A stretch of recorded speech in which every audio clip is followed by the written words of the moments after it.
Welcome to Orientation Module 2, Academics.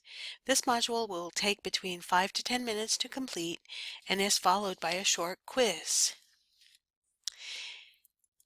In this module, we'll talk about program choices and concentration choices. We'll talk about advising.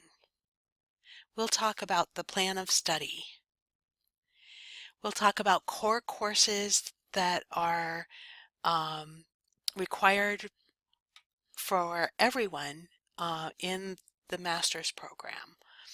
We'll talk about independent study options, we'll talk about the practicum, and we'll talk about the capstone. Program choices. When you applied to the program, you applied for a particular part of the program, either on campus or online.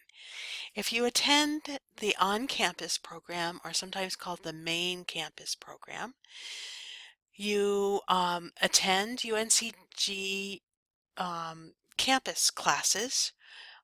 You do take some online classes depending on the class. You can apply for graduate assistantships, you can apply for scholarships, and you can have access to student health insurance if you need that. The online program, all classes are online. Some classes are asynchronous, but most have a synchronous component of some kind. In other words, they have a class meeting time and a session that meets in Blackboard Collaborate for interaction and discussion. You can apply for scholarships if you are in the online program. Please note the choice of program affects your financial aid because they are different prices. And so you cannot switch in the middle of a semester. Otherwise, your financial aid will be recalculated and you may owe the university money. Concentration choice is there are really 3 concentrations, but 2 main concentrations. One is the general MLIS. This will qualify you to work in many different kinds of libraries, academic libraries, what are sometimes called special libraries. You might work in a museum or an archive. You might work in a public library in any one of a number of settings. This is the general MLIS. If you chose the MLIS with school library licensure, sometimes abbreviated LIC, then you are in the school library program, and there are special program requirements for that program. And there's a third option which not very many people choose, and that is the MLIS with instructional technology licensure. Notice the word licensure, that has to do with working in schools. If you are interested in instructional technology in general, you can still take many of the courses. They are offered in the MLIS Generalist program. You are just simply not licensed. Advising is very important. It's the key component of completing the program in your time frame, and you choose the time frame. You can take 1 class a semester, or you can take 2 classes a semester. You can take classes in the summer. You choose the time frame, but it must be completed within 5 years. Your advisor will give you advice about what courses meet your long-term goals, as well as offer advice on how many courses to take during a semester based on your outside commitment. You are required to meet with your advisor each semester, and at this meeting you will receive your advising code. You can switch advisors anytime. You must contact Nora Bird, who is the Director of Graduate Studies, to change advisors. If you change programs from school libraries to the general program, or from the general program to school libraries, you will need to change advisors. You can also switch between on-campus and online programs during your advising period, but it will not take effect until the next semester.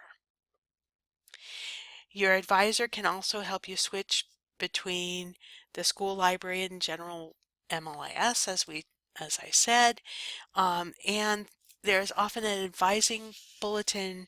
We are trying to place an FAQ on the website, which helps you choose courses for the next semester. You will fill out a plan of study. The plan of study on the left is for the general MLIS program. The one on the right is for the school library program. Notice that there are for some people, there are extra courses. You need to work with your advisor to choose the program that works for you.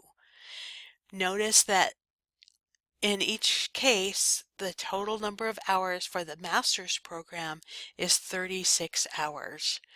The plan of study is available on the LIS website. Remember, it differs for the general program and the school program. There are 4 core courses and a technology requirement that is variable. And finally, there is a capstone. The 4 core courses are listed here, and they are 3-credit courses. The technology requirement can vary depending on what your goals are for the program. So for the school library program, it is LIS 635. But if you are interested in public libraries, you might want to consider LIS 630 or LIS 631. And there are other options as well. The final requirement of the program is called the capstone. The capstone is a portfolio, and the rubric for the capstone is available online. The rubric is used to evaluate your capstone project.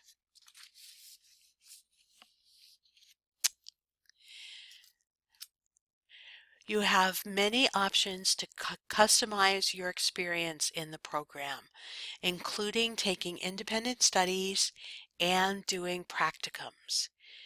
Independent study is LIS 690. It can be a variable credit. You need to have finished the core courses, and you need permission of a particular faculty member who is the instructor for the independent study. The general LIS practicum is LIS 691. The prerequisites, as you can see here, are LIS 600, 620, 640, and 650. These are the core courses. You need the permission of the instructor and the permission of the practicum liaison, who is Nora Bird. A practicum is 3 credit hours. Insurance for most practicums is required. And you can see the information about the school library media practicum here.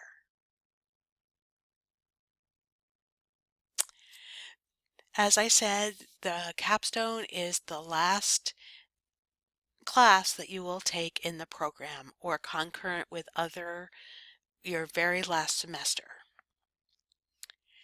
It is a professional digital portfolio of your work in the program. You must complete all other degree requirements and you must have the permission of the instructor or your advisor to enter the program. That's a short introduction to our program. Congratulations!